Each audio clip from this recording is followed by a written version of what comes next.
Hey there, storytellers. Welcome back to another episode of Crossroads, the Storyteller's Journey. I am your host, Donovan, and today I'm very excited to bring you a Scottish composer based in London. He has a great repertoire of music. He's well known for Downton Abbey, The Last Kingdom. He's done a few other scores, but he's an amazing composer. He's got a lot of versatility to what he does, and I'm really excited for you to hear from John Lunn today.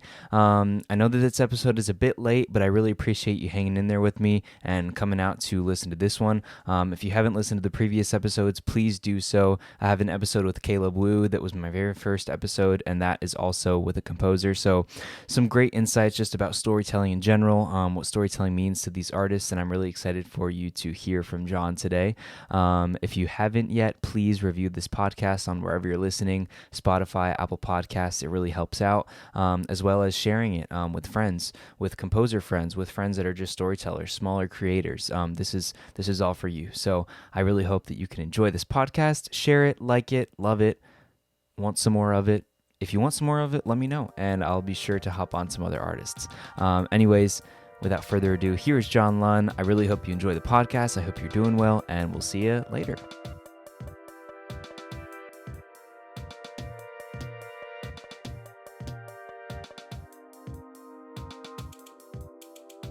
Ladies and gentlemen, storytellers from around the world, today we have an accomplished composer based in London. He's a Scottish composer. He's won a couple of Emmys for his work with Downton Abbey, and he's recently worked on The Last Kingdom. I'm really excited to bring you today composer John Lunn. How are you doing today, John? I'm doing very well, Donovan. Yep, how are you? I'm doing great. I'm, bright-eyed and bushy-tailed and ready to Yeah. talk to you today about what you love to do. Um, but let's get this show started with a question that Sure. I like to ask all of my storytellers that I bring on the podcast. It's kind of a broad question, so there's your warning. What does storytelling mean to you, and how do you use your craft of composing to tell a story? Uh, okay, so you're kicking off with the hard questions first. Yeah, you know, I came to film music via a slightly circuitous route. I worked a lot with contemporary dance companies in London, like Ballet Romber and London Contemporary Dance Theatre, and I discovered that actually the storylines that they didn't exactly have a storyline, but they had like a sort of mood board and a of suggestions of the way that the emotions might work throughout a space and time. And I found myself, I got really into that. I was surprised myself by by by doing that rather well. And that's kind of what got me into to film music, was this idea that, through music, I could tell a story. However, in film music it's kind of slightly different, because the contemporary dance is much, much more oblique. It's much harder to understand what's going on, and the music consequently actually has to do quite a lot of work. Mm. And less so in film in terms of the storyline, because obviously, if you can't understand the story from the film without the music, then there probably is something, The music's gone probably not wrong. going to help too much Yeah, more. Yeah. exactly. So what you're doing really is sometimes you're doing the kind of opposite thing. You're hiding things that are that might happen or going on. So it's actually quite a more complex thing. One of the things that I always ask a director when we're working on it, was why do you want music here, and what do you want the music to do that's not already in the scene? Mm. For instance. So quite sometimes they're actually subverting the story in order to make it sometimes more interesting, or put doubt into the audience's mind, Yeah. or lead them up a garden path. So the idea of storytelling is within film is actually quite complex. Yeah. Yes, yes, you are telling a story. You are, yeah, I mean, and you're charting I always say to I've got a few film students, and I do a little bit of mentoring. Awesome. Um, and I always and that's getting them to understand that they're doing so much more than music. They've got to understand the script. You've got to have empathy. You've got to be able to understand the characters. Mm. You've got to step inside them. You've got to understand what it feels like, because Yeah. that's really what you're doing. You're charting emotionally, Yeah. how people feel. And in fact, I think that's become more and more apparent, certainly over the last. So I've been doing this for about 30 years.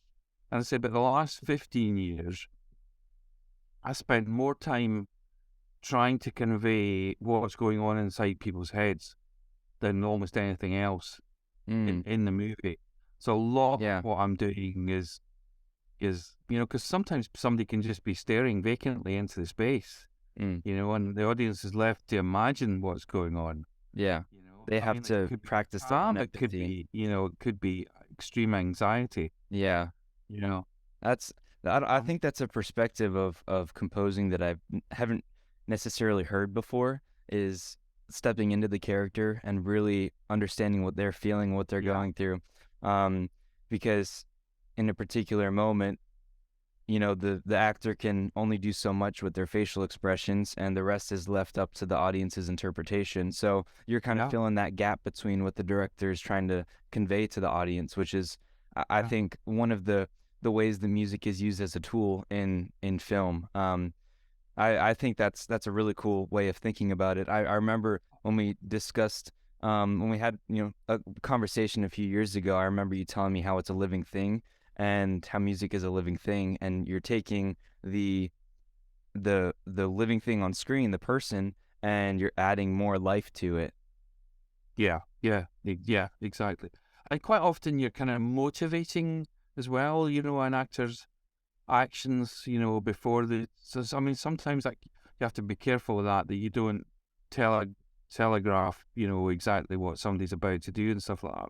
But Mm, sometimes directors do, like if somebody does something, decisively all of a sudden, some directors do like the music to help actually motivate the decisions mm. that the characters make. Um, do you find that, it's quite, it's much more complex than just writing a good tune. Yeah, yeah, no, absolutely. I Yeah. think that's, Well, as an audience member, that's what you see, what you hear is, you don't think more absolutely. deeply than that, but Yeah. it is way much more complex, which is, I Yeah. think, why it's really interesting. It's the reason Yeah. why people make a whole career out of this, because it's so, Absolutely. yeah. Yeah. Yeah. Um, Yeah. so speaking of how people get a career in this, tell me about the time that you fell in love with music and composing. Was it always something that you wanted to get into?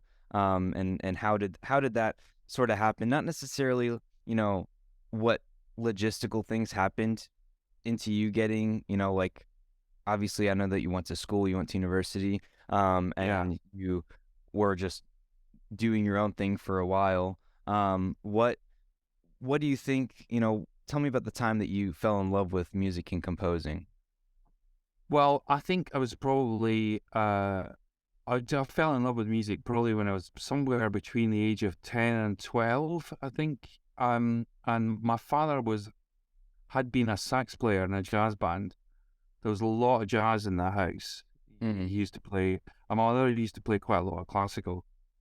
And this would be in the sort of late 60s.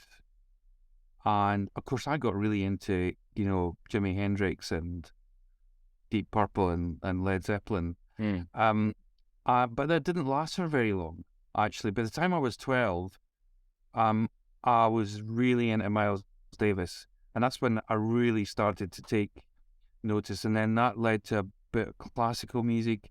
And then I started playing instruments like the piano and the double bass.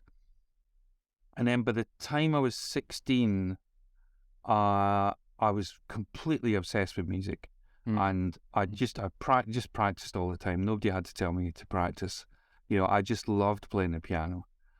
Um, But by the time I was 18, you hadn't really done any composition. It hadn't really been mentioned as a possibility at school. But because my father had been a saxophone player, we used to do a bit of improvising.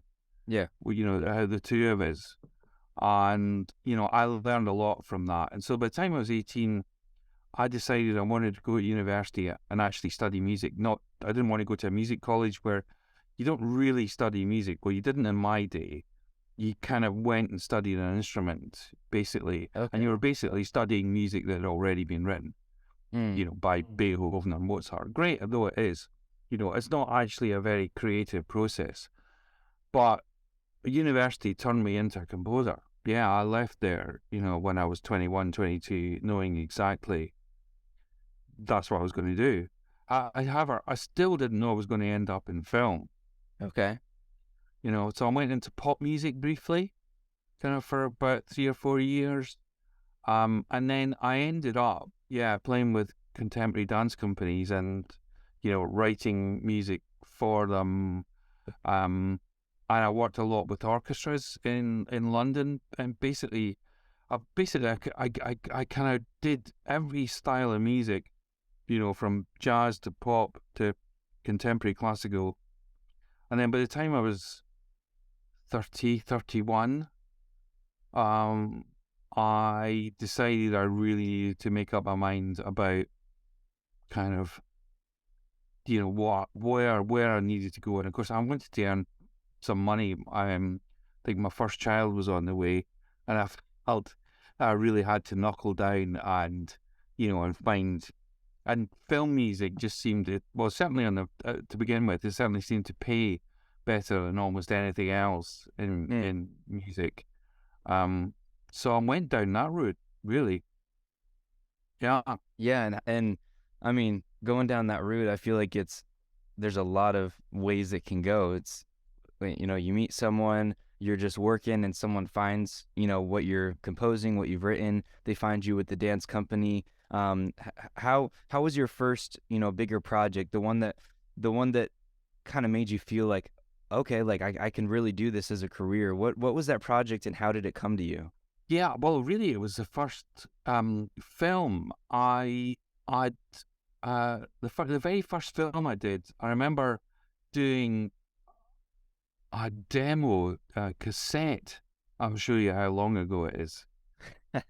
A demo cassette of 4 tracks, which a friend of mine and I did together, which we thought were kind of quite filmic, but quite unusual and quirky. And we sent it off to somebody I'd known in Glasgow. He Okay.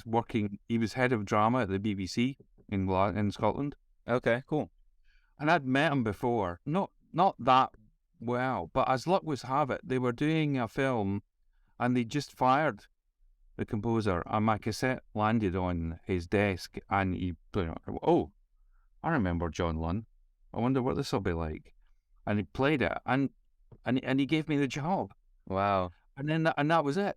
And it went really, really well. I'll And say. yeah, I just fell into it. I'd been waiting for something like that, to come, Mm. and I felt completely at home, when I started working. There was still a lot of technical details about, working with time code and the way that, then matching up, because it wasn't quite so easy as it is now. Um, Yeah. uh, in fact, because I think we did quite a lot of it by sight. I don't think we had a system where we could actually slave the music to the film then. I mean, those things did exist, but not with computers. Yeah. That came about a year later. So there were a few technical hurdles, but generally, uh, I fell into it. Yeah, that's that's fun. I I feel like the process of composing a film, since you've been in this, career for 30 years, you've probably seen a lot of things change, and, processes, just the way that things get done. And you kind of touched just now briefly on how the beginning was for you in terms of, getting your job and starting the process. It's very different from what it might look like now. Now you're working with, I'm sure, much bigger orchestras, possibly, Yeah, yeah. or different technologies. That 30 years or so, give or take. How have you seen the process change? Well, it goes. I'll show you how extreme it is because at the moment I'm working on. I've just finished The Last Kingdom, and Okay. I'm working on another series of a PBS show called Grantchester. Mm-hmm. So when I first started 30 years ago on my first film, the director came round to the house. We had a video of the film, and I played the piano live to him. Wow. I said, "This is this is the sort of thing I'm going to do here." Mm. You know, so and I was kind of semi improvising, Yeah. and he'd make his comments, and then I'd write the music out, and then we'd go to a recording studio, and record it. Yeah. So just Uh, kind of like a very straightforward process of, well, improvisation and then into yeah, recording. but the director had to use a lot of imagination, Mm. as to what it was going to sound like, because we didn't Yeah. have, samples that were so, convincing then. I mean, some of it was. Some of the things that, you could, pianos and percussion were pretty convincing, but Mm-hmm. strings are still never convincing, and woodwind you can kind Yeah. kind of get away with now. Mm-hmm. Um, but so whereas today I've been working on this episode of Grantchester, I've got the whole film in one Pro Tools session. Okay. I've got a Logic session for every cue, the setup. I've got the score really only uses like piano and strings, and I've got a couple of sort of synth kind of sounds that kind of like bowls, and I'm also using a real Waterphone, which is a Bode. So I've got Okay. all that set up in the studio, and then I'm mocking up, the orchestra, and nobody comes to the studio Mm-hmm. anymore. I make a Yeah. quick time, of it. I fire it off to them on the internet. I get notes back, and I either they like it or they might have the odd note here or there, So it's all done remotely now. Do you miss that like in-person process? Do you think it's just like more convenient now? Obviously, it might be, but it could also I just mean, be it's a more lot barriers. fast. I mean, doing it like this is a lot faster, Yeah. because it's almost not immediate. I mean, obviously, it depends on how busy the directors or the producers are, about how quickly they get back with Mm-hmm. they come back with feedback. But yeah, it's a lot more productive. Okay. Yeah. Yeah, I feel like you could like it obviously could be more productive, but there's also maybe an aspect of how when you're in person and you're communicating something, it's like if you're in a circle of people and you're, playing on the piano, you can get that direct feedback and change things on the spot. Like there might be a little bit more of a time, you know, constraint, but it's also more productive because you don't have to travel, and so there's a lot of yeah, different aspects to it. But that's I mean, it's great that the process has become more productive in many ways. And I mean, doing things in person, I just enjoy doing that. Like if I could fly you out to Florida and do this in person or fly out to your studio, that'd be great. But the great thing about the internet is we don't have to do that. So yeah. yeah. Because I mean, if you look at something like The Last Kingdom, it's 10 hours of TV, Mm-hmm. and each episode has got like 40, 45 minutes. About three-quarters of every episode is music.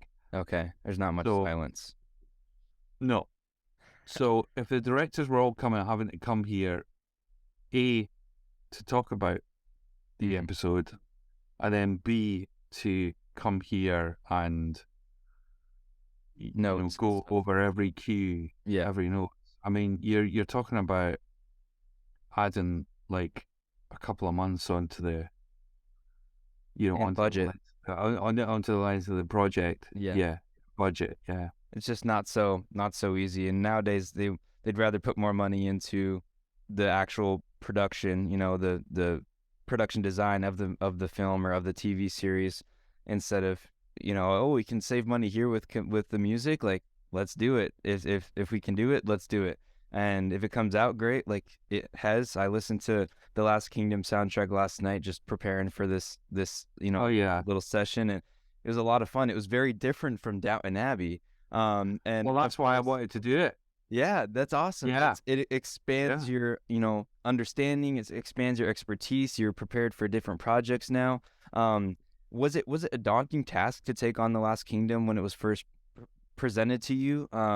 Yeah. Just Yeah. Well, because you realized, that this is something I've never done before, kind of stepping into the unknown. well, I had done a lot of electronics before. I mean, I was Okay. really kind of started out. Downton Abbey was a bit of an outlier for me, really. Okay. Gotcha. Um, so yeah, with the Last Kingdom, they were a bit worried that it was going to be likened to Game of Thrones. Not that it's a different story, but it's got shield walls and battles and kings and queens It looks and all similar. that. Yeah. It looks similar. So they were very keen that we didn't do the music like that, a kind of pseudo orchestral thing. So it was me that suggested doing it all on analog synths, which I'm really into, doing. Okay. And I was kind of looking for a project, like that. And then and everybody went, yeah, let's go for it. And then, but as I was working on it, there were all these big battle scenes, and it became really obvious that, I was going to need something epic, to kind of bring it off those battle scenes. And I discovered this singer called Ivor on YouTube, Okay.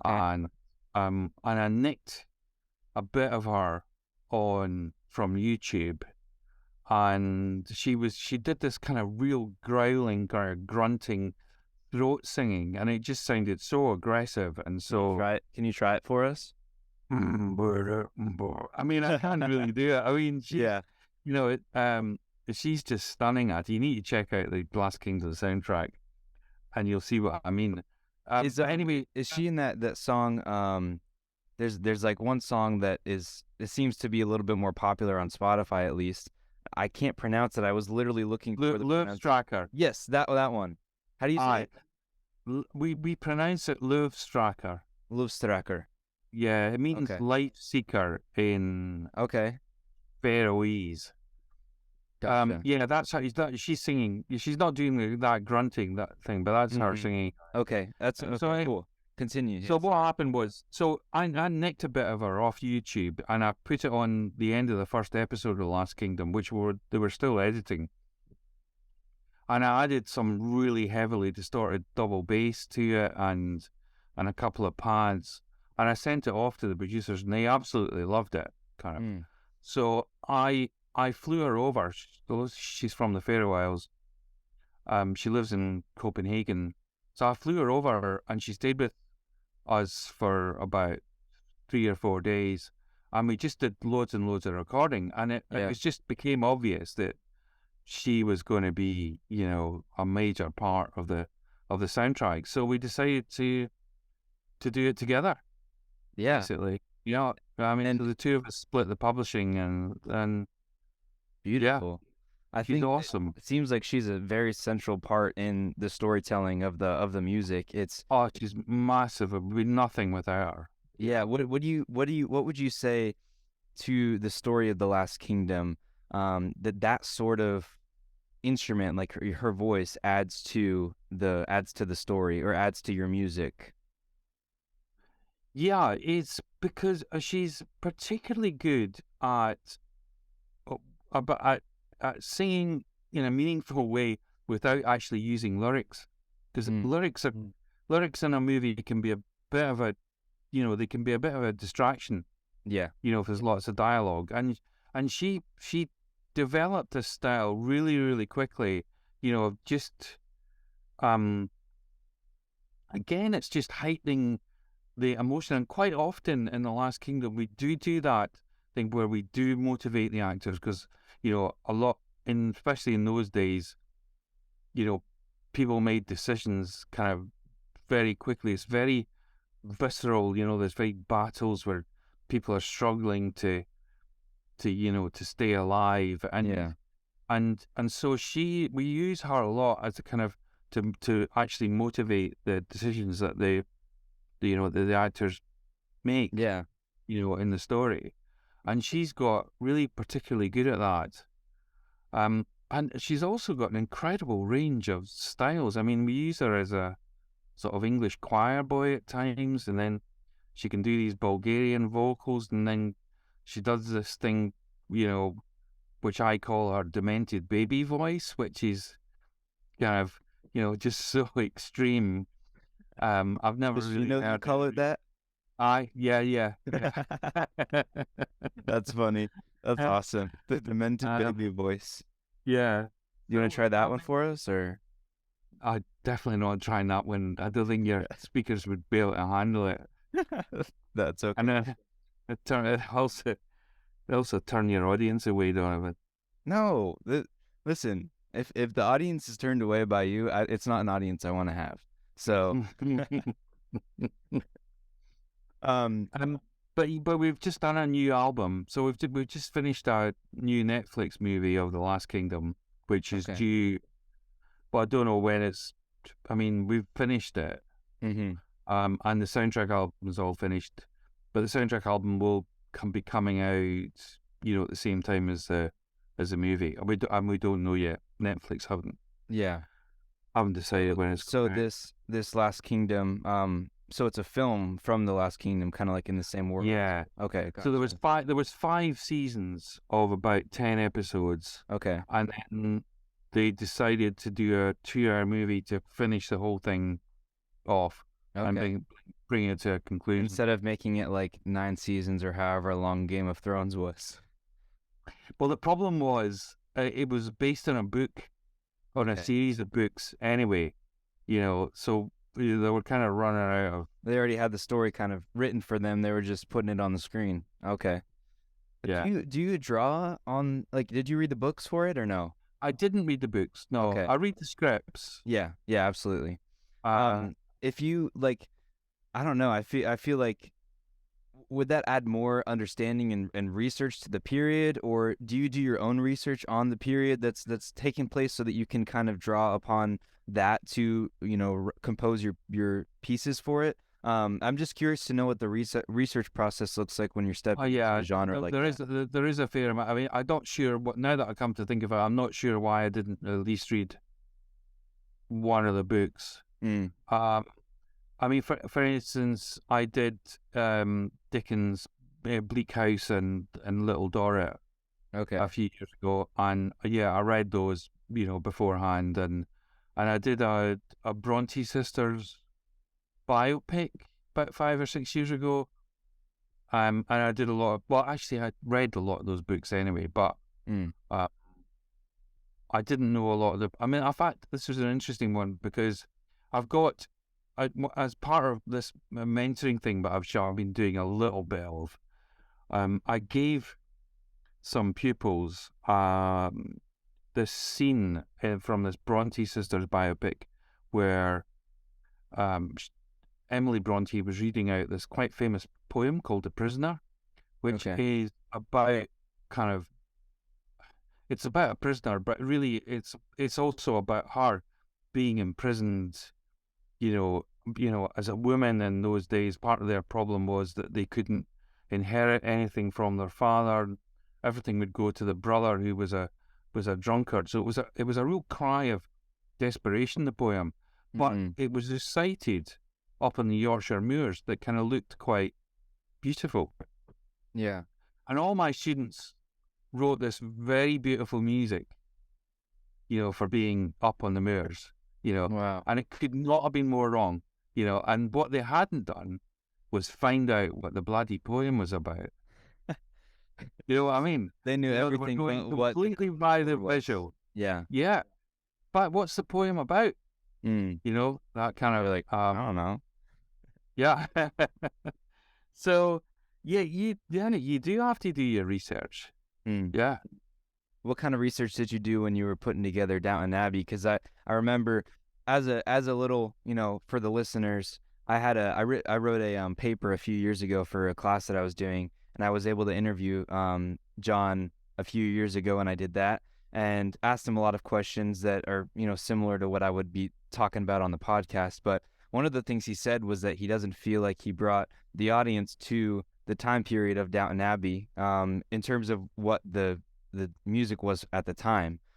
So I'm just curious what your research process looked like for that TV Yeah, series. so I listened to a lot of music of the period, Delius and Elgar and Vaughan Williams and things, but the the music was just too obviously overwrought, really. It was too kind of over dramatic for Downton Abbey, and I just felt that the music had to be a lot simpler because Yeah. also I had to do a lot of things, the music in Downton. I had to chart the relationships between people. So uh, film music just works it just works in a very different way. It needs to be a lot simpler. And I always compare the music in Downton. It's actually much more like pop music, but Yeah. it's done with an orchestra. So it's kind of got the veneer of classical music, but actually it's not really. I mean, there are moments where it's a little bit influenced by Vaughan Williams and Elgar, but they are very kind of specific scenes, like something might be something to do with hunting or, something, ostensibly, English countryside Hmm. kind of music. But by and large, the music's much, much simpler than that. And I never feel it's my job to make people musically feel that they're in the period. I mean, what would you do with the Last Kingdom set in the ninth century? Hmm. What I mean, do you want the music to to be, I could just wander around with a harp, kind of six-string lyre, Yeah. you know, It wouldn't be as I epic mean, as it is. that's not really the music's job. Yeah. I keep saying I'm not part of the art department. It's not my job to make you think you're in the ninth century or the 14th century or the early 20th. Yeah. That's up to the art department. Yeah. That's interesting. I mean, I know a lot of composers, I feel like, kind of how you were talking about with your pupils, is that I feel like a lot of composers, at least when I was doing a little bit of my own composing, I was looking at what was on screen, and I was saying, okay, well, how can I amplify the story that's being shown on the screen with the music?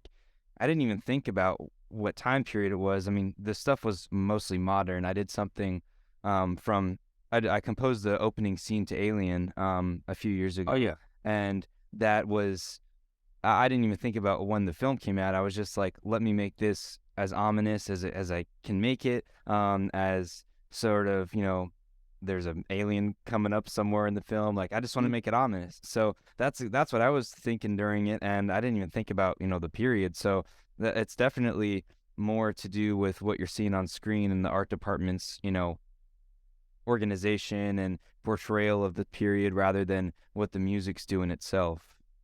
yeah, yeah. No, definitely. I don't think the music because I know. So remember, you're not really you're writing it for a modern audience as well. You're not writing it for if you. I mean, if you were doing the music for it, and you were actually in, say, let's take Downton Abbey, 1912, and you were doing, the and you were actually writing the music in 1912 for that film, you definitely Vaughan do the music Williams. very different. Yeah, because Yeah. that's the kind of also the kind of thing that people of that era might have understood.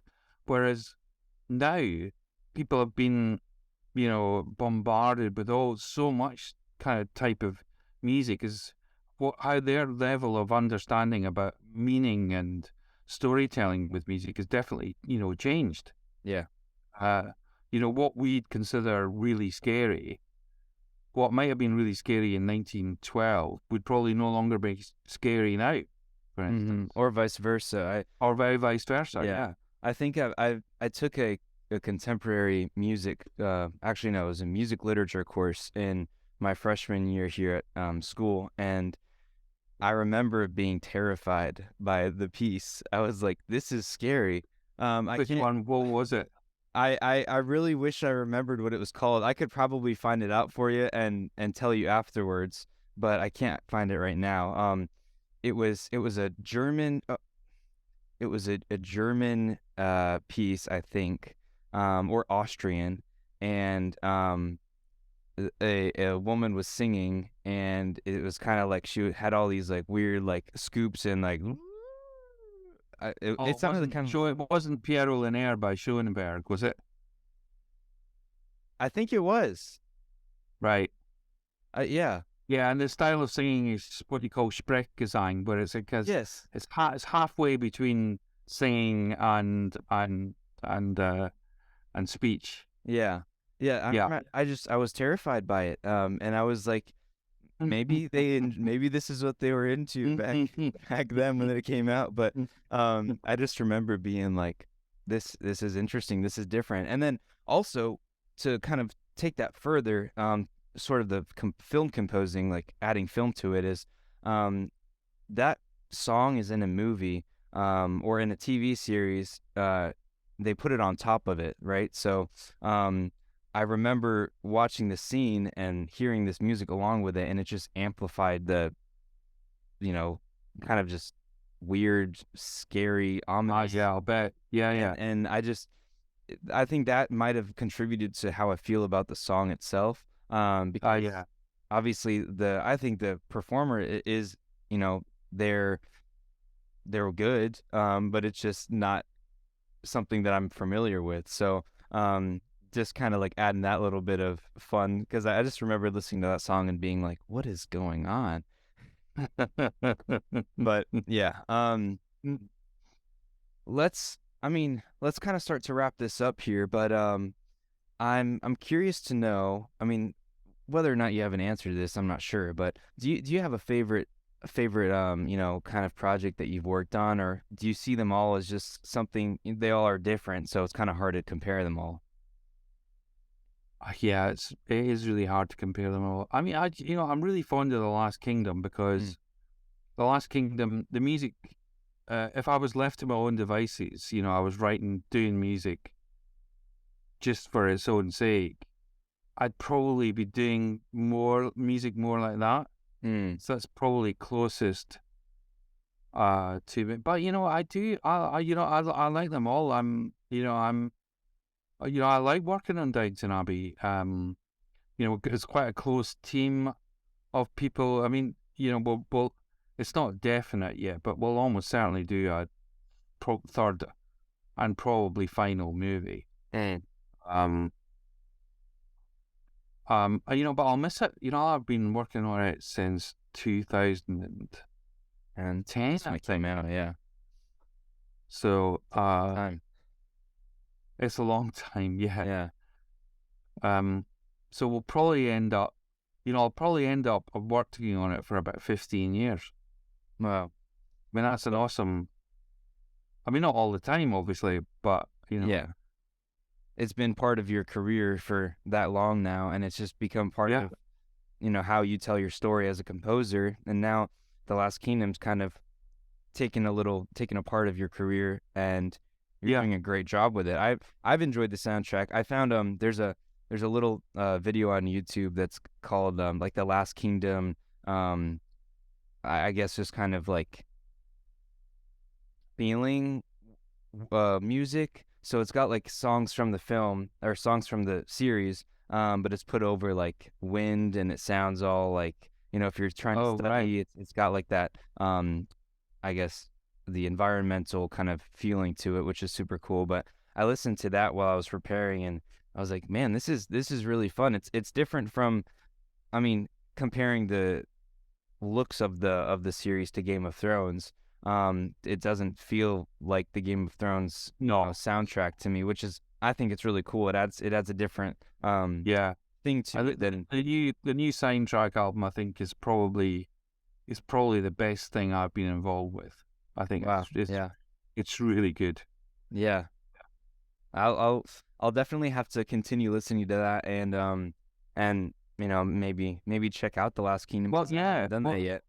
yeah. Well, yeah, we could do another one of these if you want, Donna. Once the Last King and the soundtrack comes out. Yeah, that'd be great. I'm sure everyone would be Yeah. interested in, kind of hearing what's gone on since then. And just right quick before we start, what's next for Mr. John Lunn? What's he doing next? Whether it be today or later in the year, what's next? I'm doing another. Well, not everything I do for the last 10 years just seems to go on and on and on. So I'm doing another In a good way. Grantchester. So that's season 8, and then I think you get it in the States. There's another really popular series here called Shetland. Okay. That's going on, and there's another series of that, and then there's another series of a show called Belgravia as well, which is on Epics. Mm-hmm. It's an yeah, I think it's American. The Americans are paying for it. Yeah, but it's all being filmed here. Yeah, I see it. And that kind of takes me up to the end of the year, basically. Yeah. Yeah. And then hopefully there'll be another Downton movie for me to work on at the beginning of next year. So I'm sure the people would love to see it. I know my family would love to see it. They're crazy about Downton. I remember I told you about that a few years ago when we first met, but man, they're crazy about it, and I love them. Well, it was amazing having you on. Yeah, cheers, podcast, John. I really appreciate you, just spending your time talking to me. I know that our timing was a little bit, wonky with the misunderstanding, but I appreciate you. It must be early for you. And it's only 9:00 now. We started at 8, so. Of course, you're in Florida, so I'm in Eastern Standard. So, what is that? Is that 7 hours behind us then? I believe so. 5 hours. You're only 5 hours behind. That's not too bad. Yeah. But no. I really want to try to get over to the UK. It's one of my dreams, and just kind of go on some studio tours and stuff and see all the things as an American. I'm like, I gotta get over there. I just love, obviously, the football culture, everything. But yeah, Mr. John Lunn, it was amazing having you on the podcast. Is there anything else you want to say to the people before we hop off? Any sort of bits of advice for aspiring composers out there? I think if you're any good, you'll definitely make it. Yeah, because there's not that many people can do it. It's as simple as that. Yeah. Because if you're any good at it, then you're probably gonna continue, pushing and seeing how far you can go in your expertise and your knowledge and your versatility, and that'll take you places. So it's obviously taking you places, and I'm really happy to see where you go next. But yeah, thank you so much. Cheers, Donovan. To this episode of the podcast, Storytellers. Be ready for another episode with John Lunn, maybe soon in a year. We'll see. Whenever The Last Kingdom comes out, we can talk about it, and just keep on telling your story, and we'll see you next time.